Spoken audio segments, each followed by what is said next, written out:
Sometimes we wake up feeling like the weight of the world is squarely on our shoulders. It's that heavy, dragging sensation of being pulled into tasks and responsibilities that, deep down, mean very little to us personally. It's not just fatigue, it's a profound disconnection between what we do and what we wish we could do. This, my friends, is where stress breathes and flourishes. But what if I told you there's another way, a way that aligns more with the ancient wisdom of Stoicism? Teaching us not just to endure, but to thrive by connecting our daily grind to our true passions.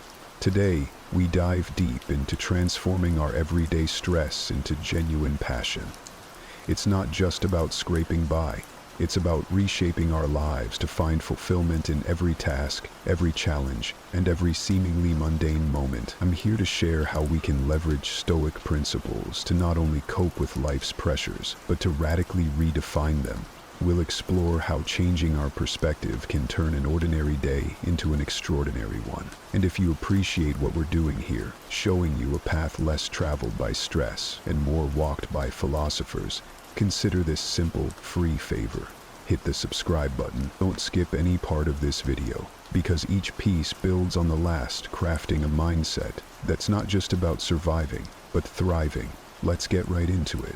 In this crazy world, we often find ourselves trapped between two powerful forces, stress and passion. Now, you might be wondering how something as heavy as stress could even exist in the same sentence as something as lively as passion. But here's the thing, both are driven by hard work, yet they lead us down vastly different paths. Stress in the traditional sense comes from grinding away at something that doesn't resonate with our core values or desires. It's like being stuck in traffic while you're already late. It builds anxiety, frustration, and even resentment. It's working late nights on a project that doesn't excite you, attending meetings that drain you, and pushing through a career that feels more like a chore than a choice. This kind of lifestyle can eat away at our well-being, making every day a battle just to keep up. On the flip side, there's passion. When we work with passion, we're fueling our efforts with something that ignites our spirit and aligns with our deeper interests. It could be as simple as coding a new software program, designing a garden, or crafting content for a YouTube channel about Stoicism.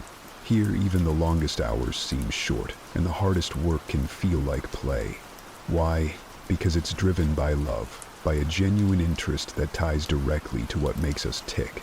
But how do you pivot from stress to passion? First, it's about reflection and understanding what truly matters to you.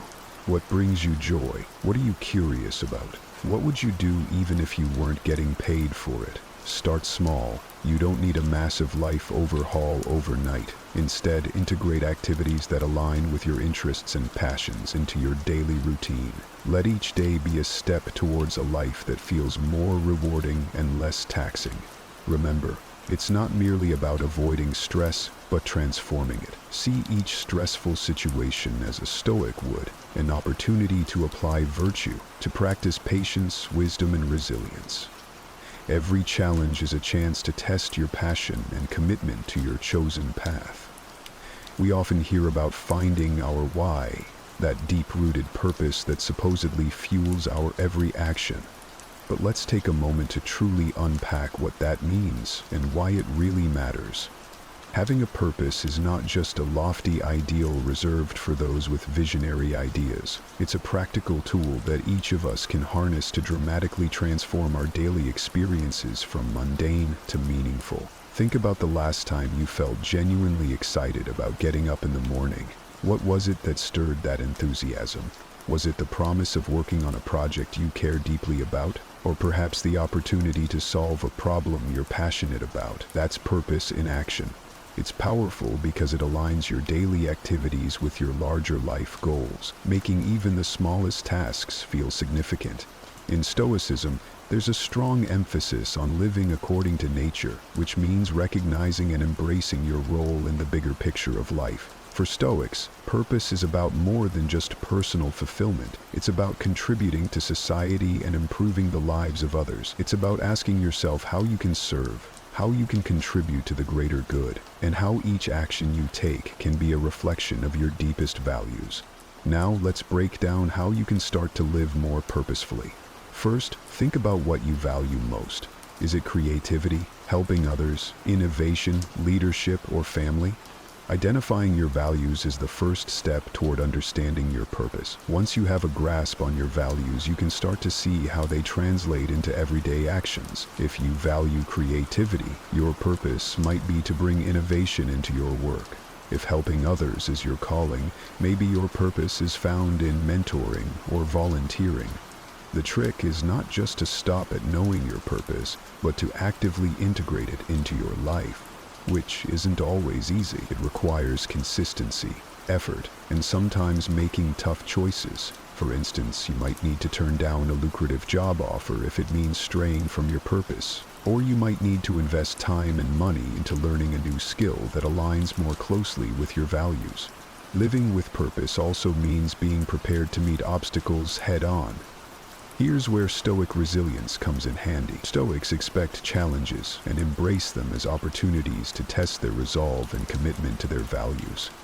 When you're grounded in your purpose, obstacles become less about stress and more about learning and growth. Don't forget to reflect regularly on your journey. Are your actions still aligned with your purpose? What can you do better? Reflection is crucial because it helps you stay on track and reminds you why you started in the first place. Let's shift our focus a bit and talk about something that's really at the heart of any successful team or relationship: trust.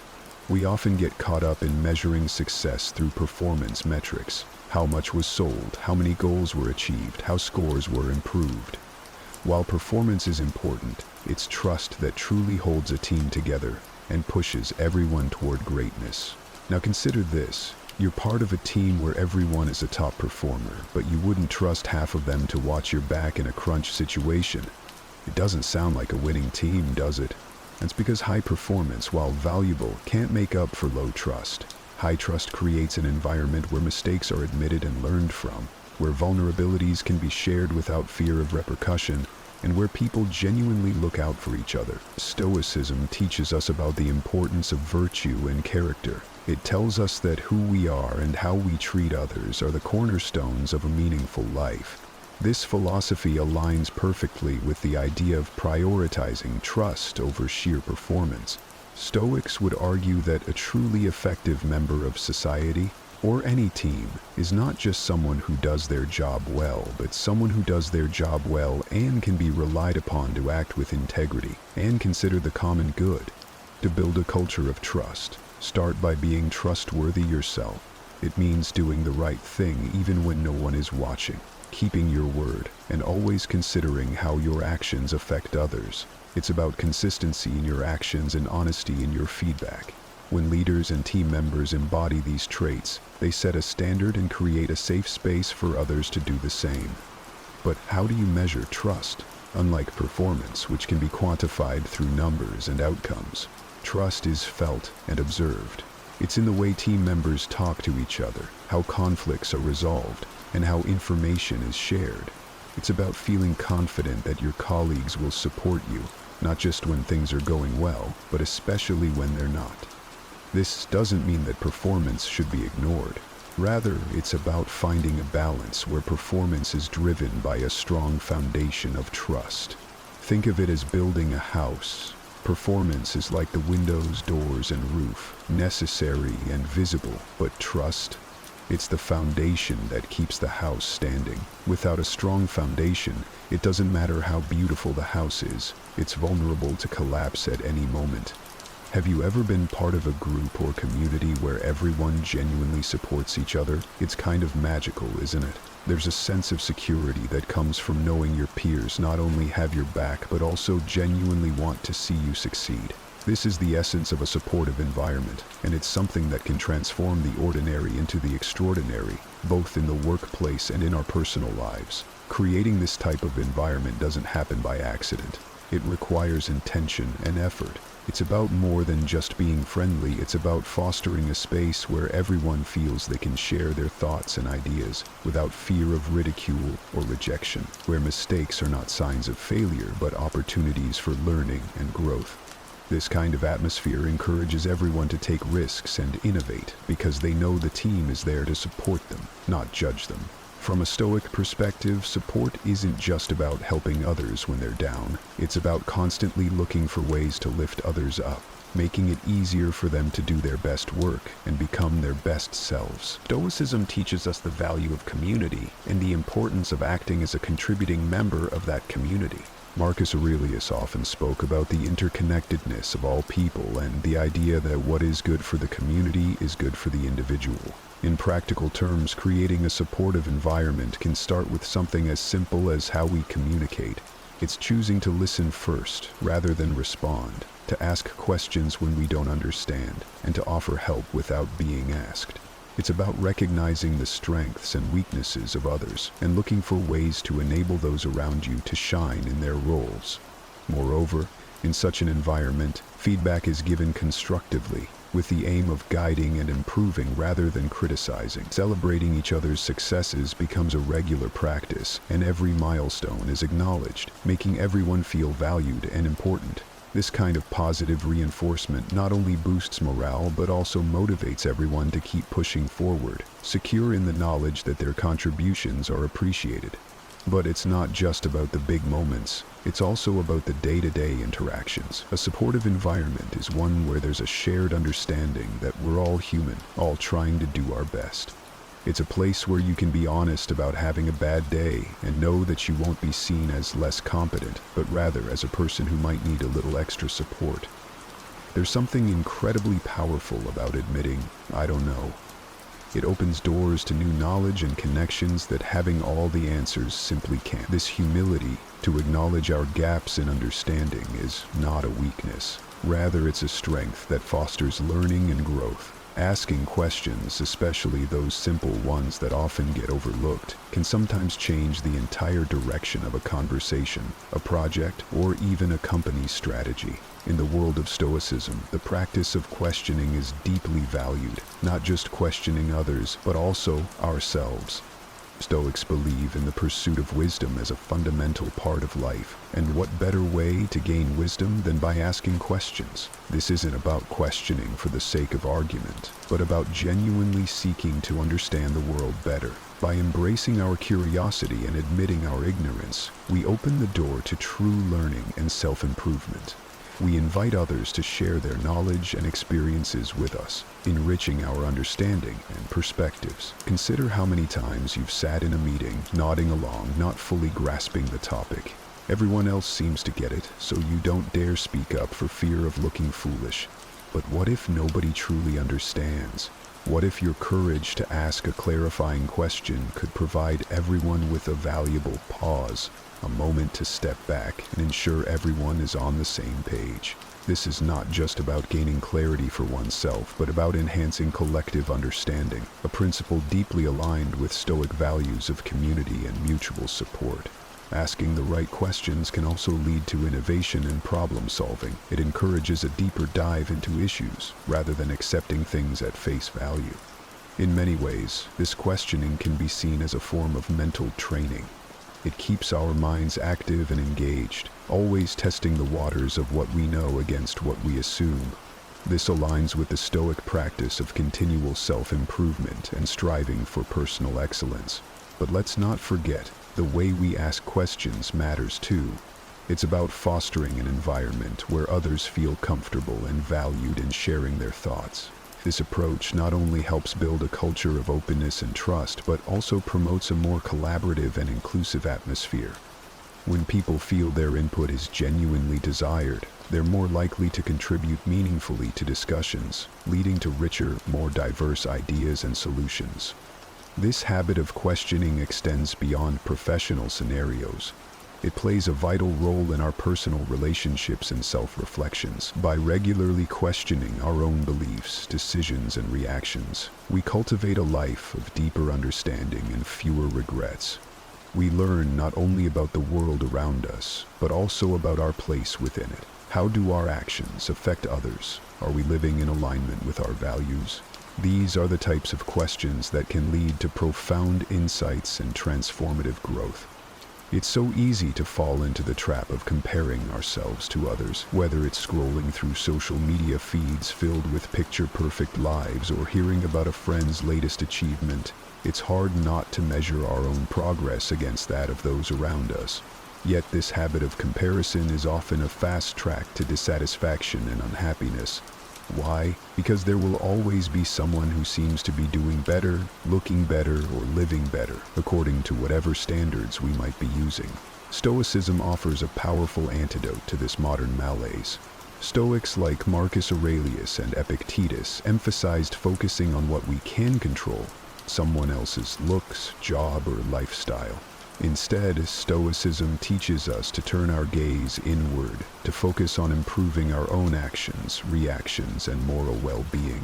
The real challenge and opportunity lie in fostering contentment with our own journey. This doesn't mean settling for mediocrity or not striving to improve. It means grounding our aspirations in our own values and actions, not in a competition with someone else. It's about defining success on our own terms and recognizing the unique path each of us is on. There's incredible freedom in realizing that the only person we need to be better than is the person we were yesterday. Building contentment starts with gratitude. Instead of fixating on what we lack or what others have, this shift in focus can dramatically alter our state of mind and emotional well-being. By practicing gratitude regularly, perhaps through journaling or meditation, we reinforce the habit of seeing abundance rather than scarcity in our lives. Stoicism encourages us to engage in regular self-reflection. By examining our motives, actions, and feelings, we can start to identify when we're falling into the trap of envy or unhealthy comparison. This self-awareness allows us to realign our thoughts and actions with our Stoic values, such as wisdom, justice, courage, and moderation. Each moment of awareness brings us back to a more contented state of mind. Life is often likened to a journey, and like any good adventure, it's not just the destination that counts, but also the path we take to get there. Embracing each step of the journey, with all its ups and downs, is crucial because it shapes who we are and who we become.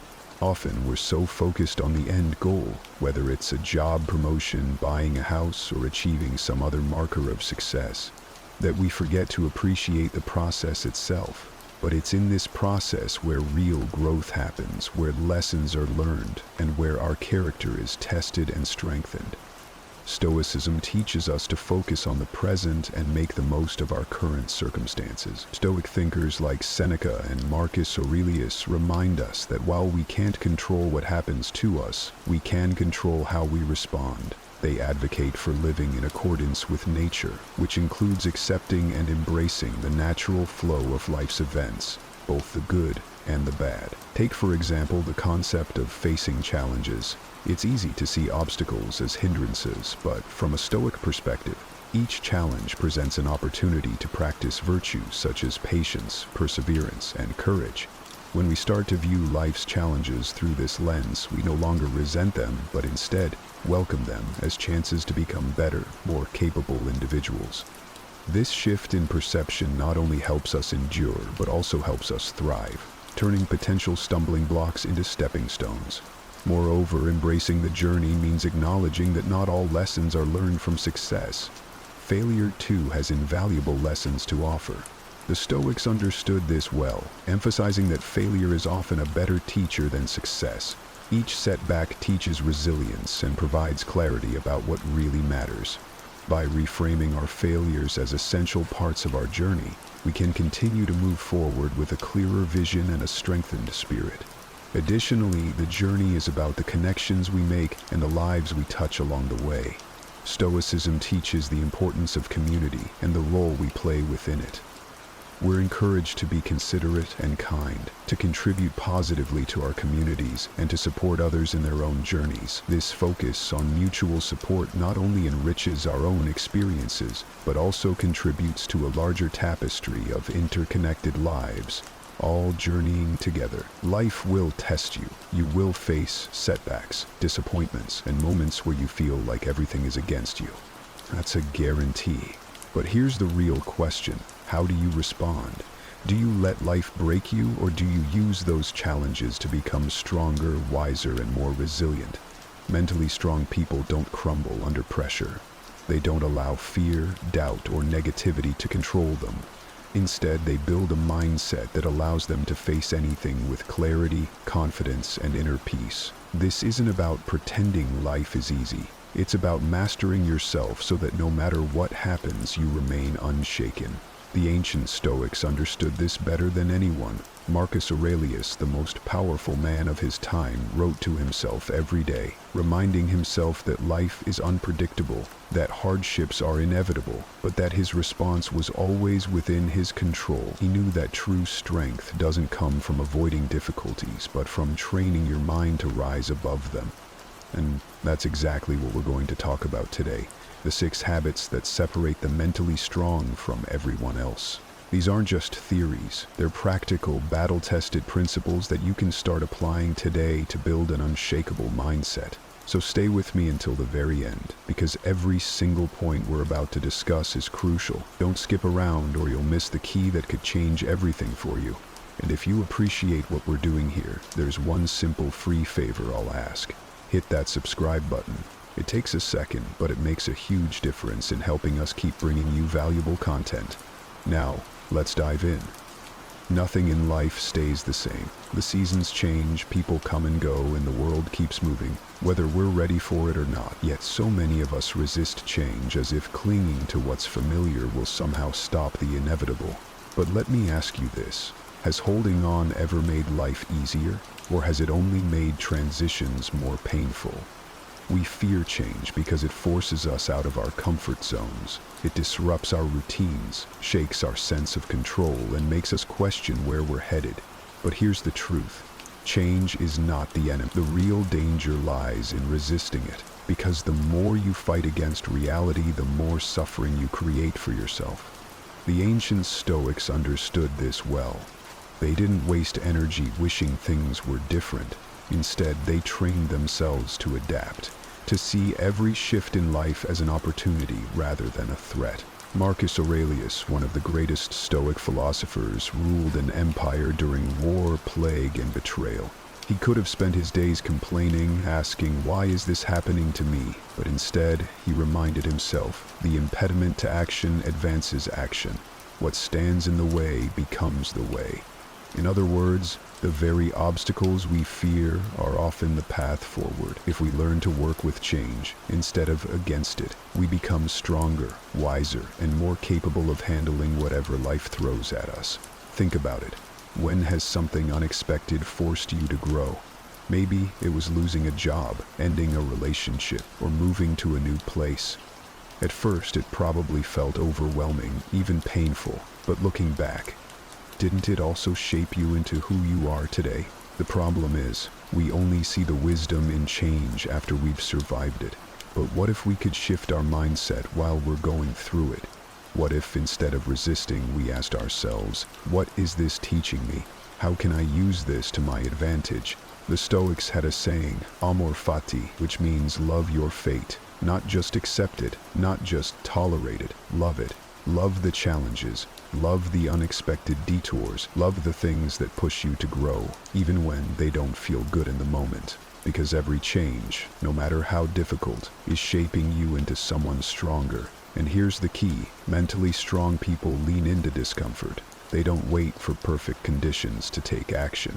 They don't waste energy wishing things would go back to the way they were. They adapt. They adjust their sails to the winds of change instead of fighting the current, and in doing so, they remain steady no matter how stormy life gets.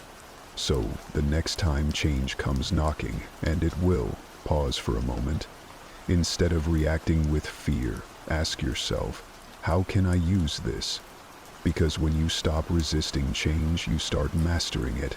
And that's the mindset that will carry you through anything. You've probably had moments where your emotions got the best of you, where anger led to an argument you later regretted, or fear held you back from taking an opportunity that could have changed your life. We've all been there. Emotions are powerful, and when left unchecked, they can control our actions, dictate our decisions, and even shape the course of our lives. But here's the thing. Mentally strong people don't let their emotions control them. They control their emotions.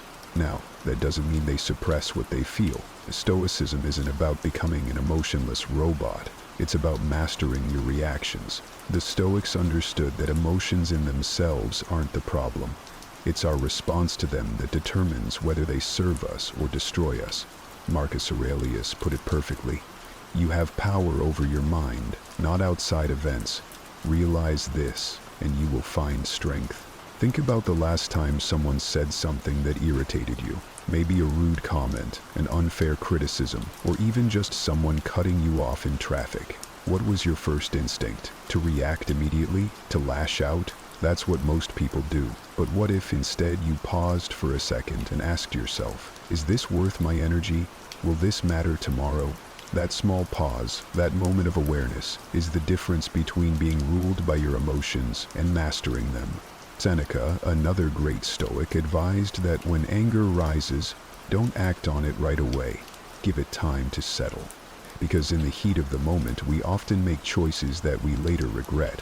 And isn't that true? How many times have we said or done something in an emotional state only to look back and wish we had handled it differently? The truth is, emotions are like the weather. Unpredictable, constantly changing, and often beyond our control. But just like a sailor doesn't try to control the wind, we shouldn't try to suppress our emotions. Instead, we should learn to navigate them. A skilled sailor adjusts their sails, knowing that the storm will pass. And in the same way, mentally strong people acknowledge their emotions, but refuse to let them steer the ship. Now, does this mean we should ignore how we feel? Not at all. The Stoics weren't about denying emotions, but rather understanding them. When fear shows up, ask, what is this fear trying to tell me? When sadness appears, ask, what lesson is hidden here? Emotions can be teachers if we learn to listen without letting them take over. And here's where it gets really powerful.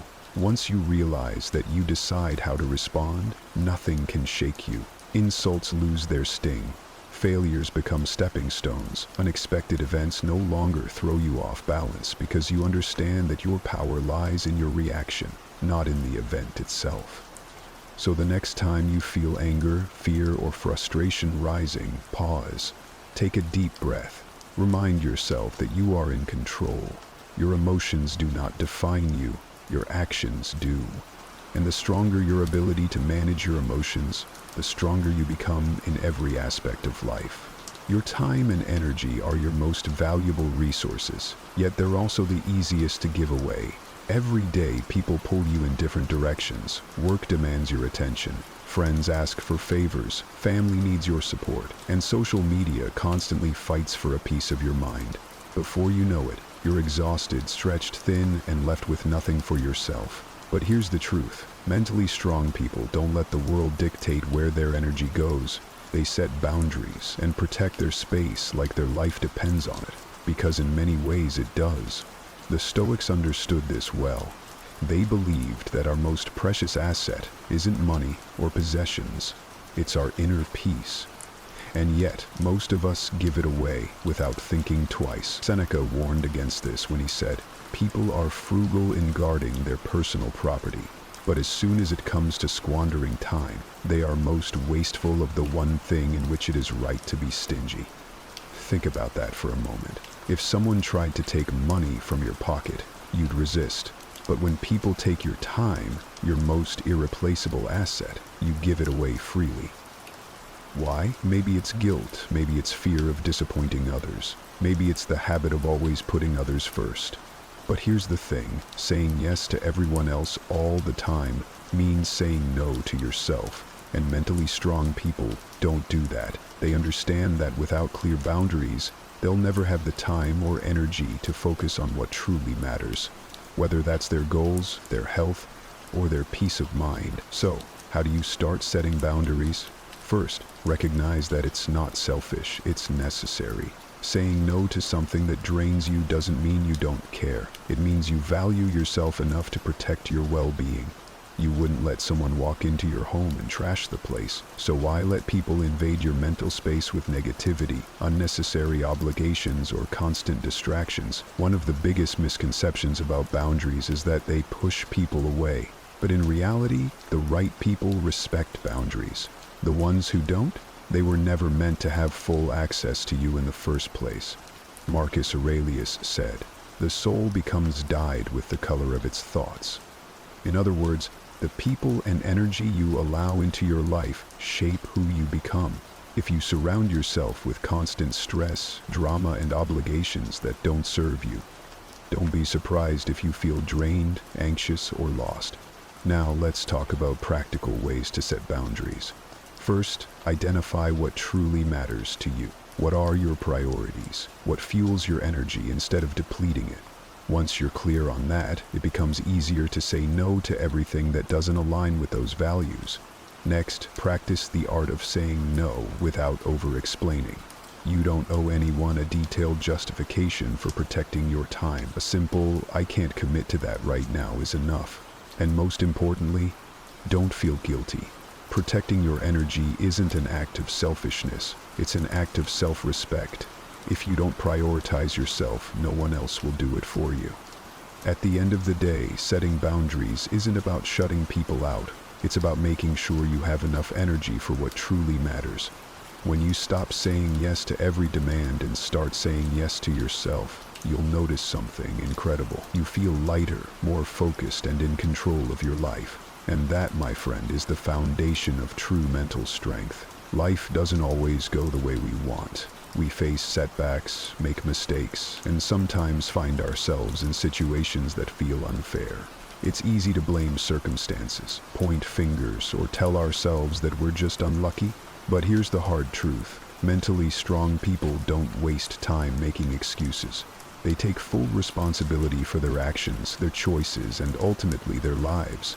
The Stoics believed that while we can't always control what happens to us, we can control how we respond.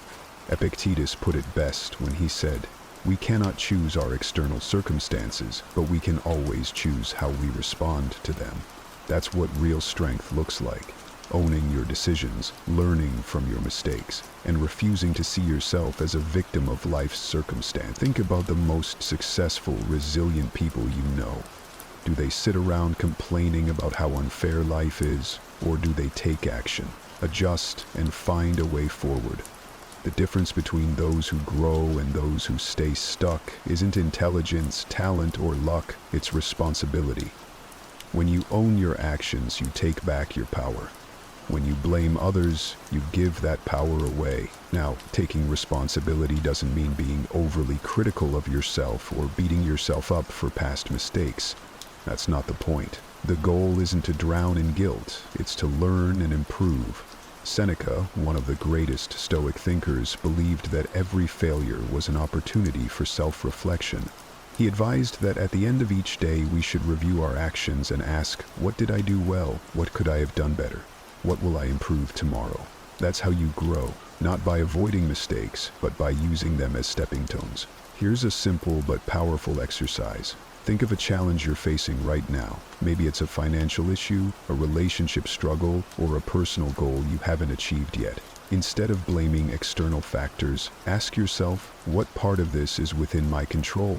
What actions can I take to improve this situation? It's a shift in mindset that changes everything.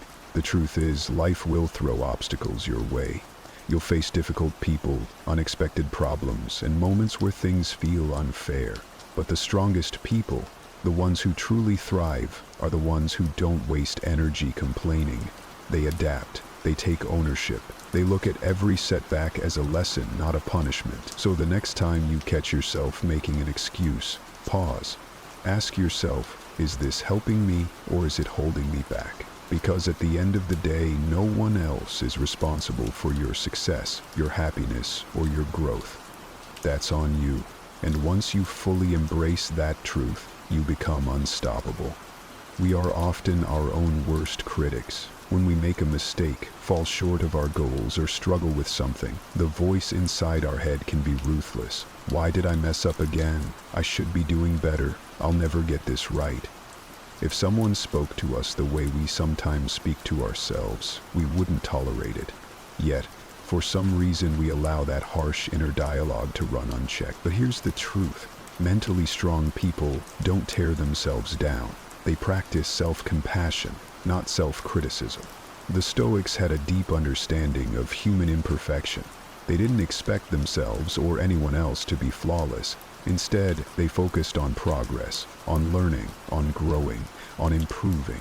Marcus Aurelius in Meditations reminded himself, "When you arise in the morning, think of what a privilege it is to be alive, to think, to enjoy, to love." That's a powerful shift in perspective. Instead of dwelling on past mistakes, the Stoics encourage people to wake up each day with a renewed sense of purpose and self-acceptance. Think about this. When a friend makes a mistake, what do you say? You probably encourage them, remind them that they are human, and tell them to learn from it and move forward. Now, why don't we do the same for ourselves? Why do we hold ourselves to impossible standards, expecting perfection while accepting the flaws of others? Self-compassion isn't about making excuses. It's about treating yourself with the same kindness and understanding that you would offer a close friend. Let's be real. You will make mistakes. You will have days where you feel like you're failing, where nothing seems to go right. But beating yourself up over it doesn't make you better. It makes you hesitant, fearful, and doubtful of your own abilities. The Stoics believed that the mind is like a garden. What you plant is what grows. If you constantly feed it negative thoughts, don't be surprised when self-doubt takes over. But if you practice self-compassion, you create an environment where resilience, confidence, and self-respect can flourish. So, how do you start? First, pay attention to your inner dialogue. When you catch yourself in negative self-talk, stop. Ask yourself, would I say this to someone I care about? If the answer is no, then why say it to yourself? Second, learn from your mistakes instead of dwelling on them. Seneca wrote, "A gem cannot be polished without friction, nor a man perfected without trials." Every challenge, every failure is shaping you into a stronger version of yourself. Finally, remind yourself that growth takes time. You don't become wise overnight. You don't develop resilience in a day. Progress is slow, and that's okay. As long as you're moving forward, you're on the right path. The next time you feel tempted to criticize yourself, take a deep breath and reframe it. Instead of "I should have done better," try "I'm learning and improving." Instead of "I always mess up," try "This is a setback, not a defeat." That small shift in language makes a world of difference. At the end of the day, the strongest people aren't the ones who never fall. They're the ones who fall, get up, and keep moving without tearing themselves down in the process. That's the real power of self-compassion. There is no finish line when it comes to growth. The moment you think you know everything, the moment you believe you've reached your peak, that's when you start to decline. Life is always moving, always changing, and those who refuse to learn, adapt, and evolve will eventually find themselves stuck, watching as the world passes them by. But mentally strong people understand something crucial. Growth is a lifelong process. There is no point at which you arrive. You keep learning, keep improving, keep refining yourself until your very last breath. The Stoics embodied this mindset. Marcus Aurelius, despite being the most powerful man in the world, never saw himself as above learning. Every day he read, wrote, and reflected, reminding himself of his own limitations and the vastness of what he didn't know. He once wrote, "The mind adapts and converts to its own purposes the obstacle to our acting. The impediment to action advances action. What stands in the way becomes the way." In other words, challenges, failures, and even setbacks are all opportunities to grow. But you have to be willing to learn from them. Many people think learning stops after school or after they reach a certain level of success. But the truth is, your ability to keep growing determines how far you go in life. The moment you stop challenging yourself, stop seeking new knowledge, stop stepping outside your comfort zone, that's when you start to stagnate. And stagnation for a strong mind is worse than failure, because at least failure teaches you something. Stagnation just keeps you in the same place, year after year, wondering why nothing is changing. So, how do you make lifelong learning a habit? First, develop intellectual humility. Understand that no matter how much you know, there is always more to learn. Seneca believed that wisdom is not in knowing all the answers, but in seeking them relentlessly. He wrote, "As long as you live, keep learning how to live." That means reading books, having deep conversations, and studying new skills, not because you have to, but because growth itself is the reward.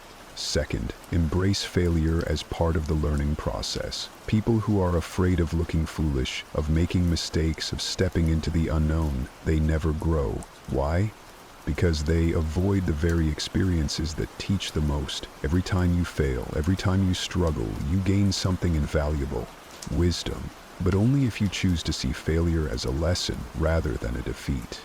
Third, challenge yourself to step outside your comfort zone regularly. Growth doesn't happen in routine. It happens in discomfort, in uncertainty, in the moments when you don't have all the answers.